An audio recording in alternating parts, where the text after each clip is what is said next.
Green fisher, split par blue, split pale fellow, possible split up line, DNA male, ring number NS 415 into green Ewing up line, split blue, split pale fellow, ring number NS 461, DNA female है.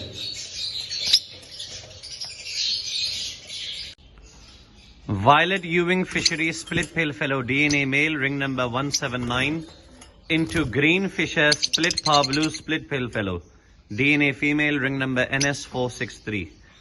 इस pairing में से आपके पास इंशाल्लाह green pale fallow, green यूविंग pale fallow, blue pale fallow, blue यूविंग pale fallow और चांसेस हैं कि पार ब्लू पेल फेलो इसी पेयरिंग में से आ जाए.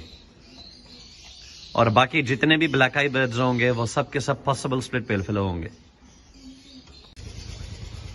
पार ब्लू यूविंग split pale fallow, DNA male, ring number 183 into D green fisher, split blue, split pale fellow, DNA female, ring number 07. इन दोनों बर्ड्स की उम्र 6 से 7 महीने के दरमियान है. Green of line, split blue, DNA male, ring number NS 455 into a very beautiful par blue up line, DNA female, ring number NS 454. इस जोड़े में से आपके पास सारे के सारे बच्चे ग्रीन अपलाइन आएंगे और वो स्प्लिट ब्लू 1 ब्लू 2 होंगे, या आपके पास ब्लू अपलाइन मेल फीमेल आएंगे या पार ब्लू अपलाइन मेल फीमेल आएंगे. यानी अपलाइंस के अलावा फिशरीज इसमें से नहीं आ सकते.